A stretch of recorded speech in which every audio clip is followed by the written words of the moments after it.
Hello കൂട്ടുകാരെ, ഇന്നൊരു ഉണക്കനൊത്തലി fry ആണ് നമ്മൾ ഉണ്ടാക്കാൻ പോകുന്നത്. വെച്ചാൽ നല്ല അടിപൊളി ടേസ്റ്റ് എന്ന് പറഞ്ഞാൽ അടിപൊളി ടേസ്റ്റാണ്.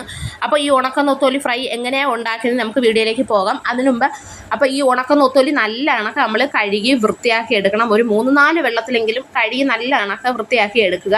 പിന്നെ നമ്മളൊരു ചട്ടി വെച്ച ശേഷം അതിനകത്ത് കുറച്ച് എണ്ണ ഒഴിച്ചു കൊടുക്കുക. അതിനുശേഷം ഈ ഉണക്കനൊത്തലി എല്ലാം കൂടെ നല്ല കണക്ക് നമ്മൾക്ക് ഫ്രൈ ആക്കി എടുക്കണം. നല്ല കണക്ക് ഫ്രൈ എന്ന് പറഞ്ഞാൽ നല്ല രീതിയിൽ ഫ്രൈ ആക്കി എടുക്കുക.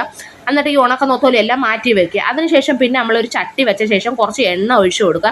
അതിനുശേഷം 5-6 വറ്റൽമുളക്, വെളുത്തുള്ളി, കറിവേപ്പില, ഉപ്പ് ഇതെല്ലാം കൂടെ നല്ല കണക്ക് ഒന്ന് ചതച്ചെടുക്കുക.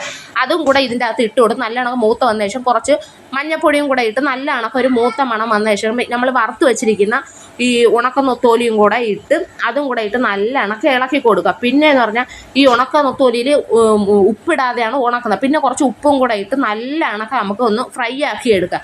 അതിനുശേഷം നല്ലൊരു പാത്രത്തിൽ, വെള്ളമില്ലാത്തൊരു പാത്രത്തിൽ എടുത്ത് മാറ്റി വെച്ച് നമ്മൾ എത്ര നാൾ വേണമെങ്കിലും ഉപയോഗിക്കാം. ചോറിൻ്റെ കൂടെയും പഴങ്കഞ്ഞിൻ്റെ കൂടെയൊക്കെ ബെസ്റ്റ് ഒരു സാധനമാണ്. വിദേശത്തൊക്കെ പോകണമെങ്കിൽ ഇതേ കണക്ക് നിങ്ങൾ ട്രൈ ചെയ്ത് കൊണ്ടൊക്കെ പോകാം. കുറേ നാൾ വരെ നിങ്ങൾക്ക് ഇത് ഉപയോഗിക്കാൻ പറ്റുന്നതാണ്. അപ്പോൾ നിങ്ങൾക്ക് എല്ലാവർക്കും എൻ്റെ വീഡിയോ ഇഷ്ടപ്പെട്ടാൽ എല്ലാവരും എൻ്റെ ചാനൽ ഒന്ന് സബ്സ്ക്രൈബ് ചെയ്യുക, ലൈക്ക് ചെയ്യുക, സപ്പോർട്ട് ചെയ്യുക.